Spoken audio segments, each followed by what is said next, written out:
As the Supreme Court deals with the inflow of illegal migrants into Assam, a debate arose between senior advocate Kapil Sibal and Assam Chief Minister and Bharatiya Janata Party leader Himanta Biswa Sarma over the origin of the state of Assam. Advocate Kapil Sibal in the Supreme Court remarked that Assam was earlier a part of Myanmar. Assam Chief Minister was quick to refute this statement and he stated, and I quote, "Those who do not know Assam's history should not speak about it." Well, we will listen in to the remarks made by Advocate Kapil Sibal and the rebut by Chief Minister Himanta Sarma in just a minute. But in this telecast, we wish to take a deep dive into the intricate history of Assam as well and try to answer a paramount question: can CAA be enacted in conflict states? But before we in fact get into this conversation, let's listen into the face-off. If you look at the history of Assam, you'll realize that it's impossible to figure out who came when. Assam originally was a part of Myanmar. And it was way back in 1824, after the British Malays conquered a part of it, that a treaty was entered into by which Assam was handed over to the British. जिसको कोई बुरंजी का बारे में कोई ज्ञान नहीं है, उनको कुछ बात बोलना नहीं सही है। असम कभी म्यांमार का पार्ट नहीं था। म्यांमार से लोग आके असम को एक समय असम का साथ क्लैश हुआ था अहोम का समय में। एक फॉर ए ब्रीफ पीरियड हम लोग उनका ऑक्यूपेशन जैसा सिचुएशन था, 1-1.5 महीना का। इतना ही असम और म्यांमार का संपर्क है, लेकिन म्यांमार असम का साथ था ये तो कोई मुझको आज तक तो ऐसा कोई डेटा मेरा सामने नहीं आया है। All right, Ambassador Pradeep Kapoor, former diplomat, with us on this program.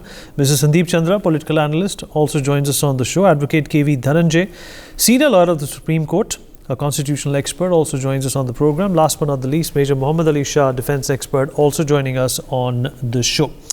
All right, first up, let me rope in Advocate Dhananjay and get a perspective from him on as to what is going on over here. You know, it's very easy to dispute, one statement from the other, Advocate Dhananjay, but let's not forget that these arguments are being made in a court. So obviously, if Kapil Sibal has said something, he must have researched about it, he must have read about it. It's probably a contextualized history, that he's referring to. But, also the Chief Minister, weighing in on, this claim or this thought that has been put out by Mr. Kapil Sibal. What do you make of it? How is something like this to be resolved? We have spoken about CAA when I opened the show with my monologue. Is that the resolution or the solution to problems or conflicts which arise out of who is coming from where and residing where? Well, Mr. Kapil Sibal has more to lose if he made a statement that he cannot justify, because he was addressing a court of law, the highest court in this country. And Mr. Kapil Sibal happens to be amongst the leading lawyers in this country. So he has a lot more to lose if he made an inaccurate statement or a statement that he can't justify at all. However, the Chief Minister of Assam was addressing the media and the public, a place where you can bluff as much as you want. So I don't think Mr. Kapil Sibal is unjustified in what he said. It's a fact, it's a historical fact that the British India annexed what we call the territory of Assam in 1826. So, that's one line, and I just don't understand why the Assam Chief Minister is worked up over that one line, and more so when the Assam government is very nicely represented in the Supreme Court. So what does the Assam Chief Minister, what is he really conveying? That he does not expect the Solicitor General of India, who is present in the court, the Attorney General of India, and then Counsel for Assam not be in a position to contradict what Mr. Sibal says. And what Mr. Sibal essentially was saying, now I don't hold a brief for anybody here, I have nothing to do with these cases, and I did watch that argument. The arguments went on for several days. What Mr. Sibal seems to be saying is that this Assam Accord and then the later Citizenship Amendment Act presumes a certainty as to the demographic profile of Assam and who came when. And he says that the presumption behind these laws is that someone can say with certainty who came into Assam when. And he seems to be saying that certainty is missing, that certainty is practically absent. And I can tell you there's substantial scholarly material on that aspect. You will find hundreds of research papers actually agreeing with that point of view. that Assam history is so complicated. It's so complicated because you will find this narrative of who is acceptable, who is not acceptable kept on fluctuating. Marwaris, there was hostility against Nepalis, against Marwaris. That came down after BJP actually took a stronghold in Assam. And then again, this hostility towards Hindu Bengalis, which was there earlier, softened. So the hostility then kept on extending towards Muslim Bangladeshis. So, I think it's a very complex issue, and the Chief Minister of Assam probably does not seem to understand the complexity involved. There are two ways to look at it. And Mr. Sibal seems to be pointing out to his way of how the case must be looked at by the Supreme Court. So why is anyone taking exception to that? I mean, what is the Assam Chief Minister's version here, that there's only one narrative for this? No. There are several narratives, and people are free to express and put forth their narratives. And I don't think, much exception can be taken to it. And it's important that we have a free dialogue. And if Mr. Sibal said something exceptionable on fact, we expect the Attorney General of India, the Solicitor General of India, and the Council for Assam to, in fact, to contradict him, to point out the errors that he's made. So that's how I think we could look at it. But I think this is an interesting discussion. It's important for the people of this country to open up to discussions of this nature. Fact of the matter is, the Assam Chief Minister might have done some good in commenting about Mr. Sibal's statement in the Supreme Court in the media, because that way there is going to be these long-term discussions in the media, and then people will get exposed to this rich narrative. India is such a complex country. We have a 4,096-kilometer border with Bangladesh. The border is such that we have forests along the border, we have rivers, we have Bay of Bengal, and we have huts. May I come in the Indian territory, and you exit in Bangladeshi territory. Mr. Chandra, I'll come to you. Yeah, okay. This is the kind of complexity we are dealing with. And it's important that the people of this country get exposed to this complexity. And the Chief Minister's statement might have helped the people of this country get to know about it. Let me have Mr. Sandeep Chandra weigh in on what you have just said. Mr. Chandra, how do you respond to this? That perhaps there is some truth in what Mr. Kapil Sibal said, but the fact of the matter is that if you go down into history or histrionics as well, the history of Assam is something which is complicated, much like the history of a number of our states which border other countries at this point in time. Yeah. Just for the sake of argument, just for the sake of argument, sir. I'm not saying that's the case, but just for the sake of argument. Yeah. Mr. Malhotra, is my voice clear? Loud and clear, sir. You see, what has happened is this. I will just start with, Urdu couplet that सियासत में है सयाद कितना सयाना कौवे पर नजर है मगर बुलबुल है निशाना. Fact of the matter is this, that why at this time we are being giving tuitions about or educating or giving knowledge about that Assam was part of Myanmar, Burma, etc. You see, what has happened is this, what they say, what they mean. Mr. Himanta Biswa Sarma did not get the kind of respect, recognition and popularity when he was in the Congress. BJP has given him his due, and he is proved to be, very successful in his task. So Mr. Sibal is trying to, muddy the waters. Okay, fine. The history is history, but at this time, trying to rake up this issue. Already there are a lot of problems in Assam. There are some problems in Northeast and surrounding areas. And like my very intelligent predecessor speaker, Mr. Advocate Dhananjay said, that these are sensitive issues, and let's leave it at that. Why bring this and try to further complicate the whole issue? People of this country today are being led by a prime minister who wants to unite everybody, and he means what he says: "Sabka saath, sabka vishwas, sabka vikas." But he is a person who's not a hypocrite. He says development for all, but not at the cost of majority interests, which which unfortunately non-BJP governments were doing. So today Assam is united. There are a lot of demographic complications. There are a lot of infiltration. There are a lot of foreign elements playing around with Assam, and not the least China. So fact of the matter is this: whatever we speak in the court should be also, seen in the context of national interests. And Mr. Sibal, whatever he's commented, But fact of the matter is this, that at this juncture trying to, create something out of frustration, Congress is, today probably wiped off politically off the Indian map, except for, 2 states. So, I would like to come, to the macro level and the micro level, that fine, history is history, but why rake up this history at this point in time and, create further complicate the whole issue, Vinitji. Okay. And you must right. see the intention. Intention is to, unnecessarily rake up this issue and, divert the mind of people. Today, people want development, they want prosperity, and they want peace, which Mr. Modi has given, and I'd like to reiterate. He has turned out to be the best Prime Minister the country has seen or probably will ever see. And expanding the context, in 2024, you mark my words, Mr. Modi's government will get 350 plus seats in the parliament. Ambassador Kapoor, how do you view this conflict? Obviously, there are, layers and layers, and some of them overlap each other when you talk about, Mizoram and the Northeast and Assam, and of course, the Northeast in its entirety having something to do with Myanmar. But obviously, when something like this is politicized, it does rake up, some ugliness about, what's happening here as well. Thank you, Vinny.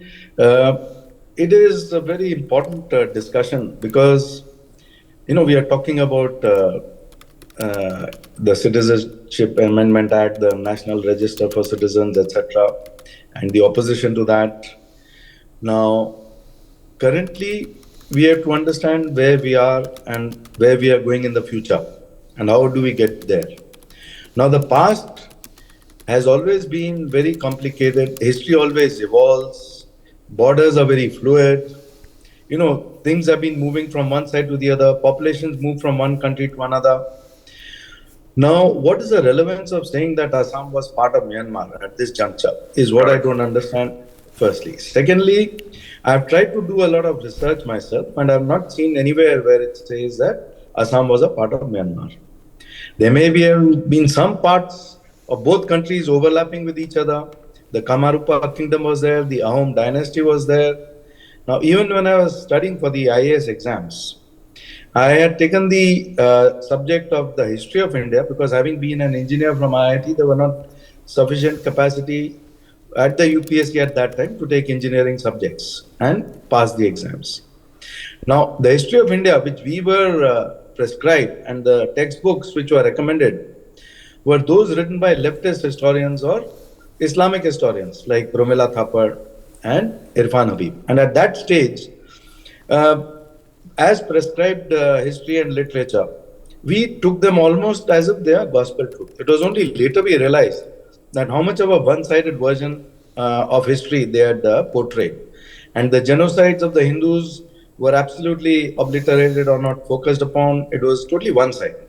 It's only later that you understand that how much it can impact. Now, for the current context, to understand that and then to see how to go ahead into the future, Assam may have been annexed by the British in 1826, that is a fact. But borders are fluid, populations are fluid, history has been evolving. So what is the relevance of making that statement? It is a statement of fact, that part of it only. But does it impact any way the current discussion? We are talking about Assam today as it is. The historical evolution is of course important. There is migration. The Chin population from Burma has been, for example, penetrating the Indian states also, Mizoram, Manipur, etc. There have been a lot of problems there also. Now, are we trying to highlight the problems and focus upon them to make it worse? Or are we trying to find solutions for the future? Is my question to Kapil Sibal. And if we have to look at it nationally, are you an Indian? Are you a patriotic Indian? Are you a nationalist Indian? If you are, then why do you have to make statements like this that Assam was part of Myanmar? What is the context? What is the relevance? Where do you stand? Right. Are you standing with India? Are you standing with the enemies of India? These are some of the questions which we should ask him.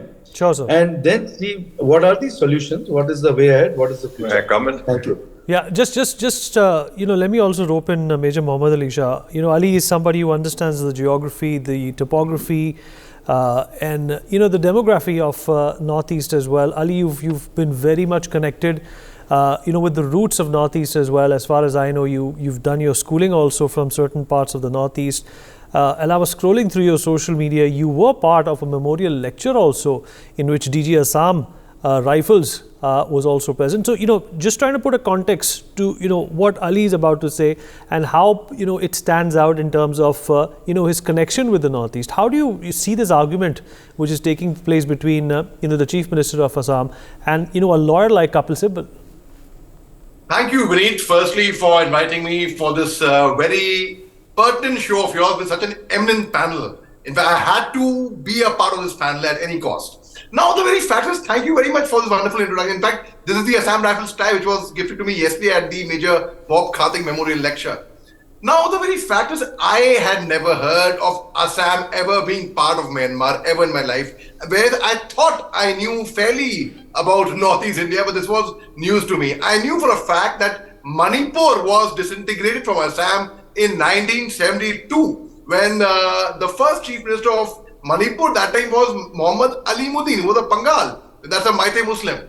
Now, I did not know about Assam ever being part of Myanmar. Now, maybe either my research was wrong or I need to develop further knowledge on that. Now, what Mr. Sibal said, as per the report made by the comments, on Wednesday, during a hearing on the petition challenging the validity of Section 6A of the Citizenship Act of 1955. Well, once again I say, and one statement I would like to make over here, Neet. Many people, unfortunately, have no idea about the northeast part of India. Many people. But they will talk like they know everything. They are experts. They are the authority on the northeast affairs. And so, in fact, what Mr. Sarma has said, when people who do not know the history, or I'm not referring to Mr. Sibal over here only. I am talking about in general. People who do not know much about that area, they should not talk about it. It's very easy to get some Google input from here, there, from some website, from some book, read bookish knowledge. But Vineet, I have had ground knowledge. I have patrolled every single nala, every single gaon, every single pagdandi of not just Manipur or Nagaland, but we humne khak chhani hai wahan pe. That's how I learned the various dialects by. So Ali, tell me, what do you think about this issue? Let's get to that, please.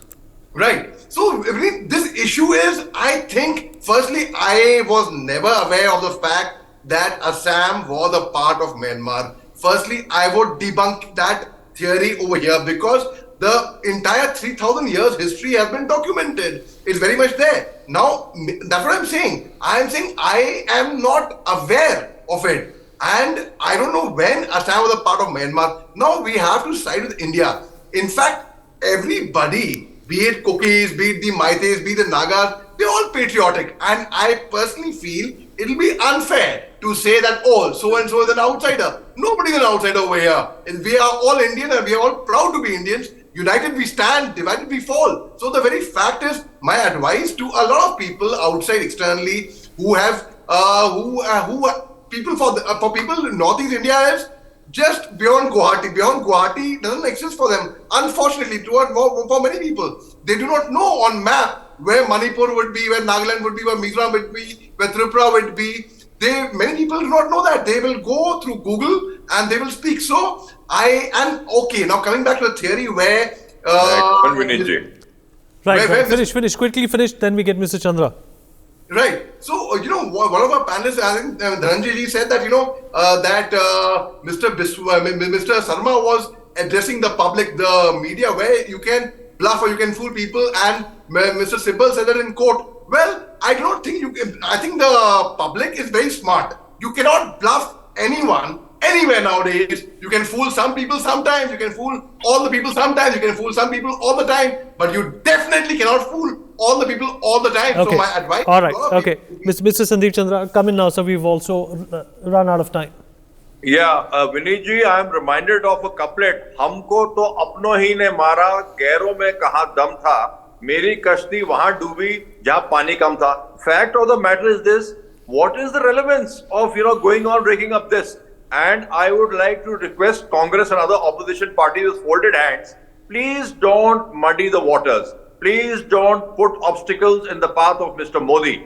He has shown the country how proactive he is, how consequential he is, how affirmative he is. Today, don't create controversy for controversy's sake. You are making statements. You are adding petrol to the fire. You are adding fuel to the fire. Let peace, prosperity, and progress rule. What Mr. Modi has done, nobody has done. Whether it is abrogation of Article 370, whether it is construction of Ram Lala Mandir, also protecting our Muslim sisters and mothers by declaring triple talaq illegal. So here is a man who's a visionary. And today, India has become the most secure country in the world. We all can sleep in peace while Mr. Modi burns the midnight oil and has secured the borders. Nobody can dare look at India. And there are frustrated politicians who will go on making statements. So, you see, let us move forward with Mr. Modi. All right, sir. We've run out of time. For the country, nobody will ever do. All right. Understood, sir. Thank you for being here. We've run out of time. Would like to thank all my guests. Of course, it's a lesson in history, but it's also a lesson to delve into history and what really happened between Assam and Myanmar. For more such videos, subscribe to the NewsX YouTube channel, hit the bell icon.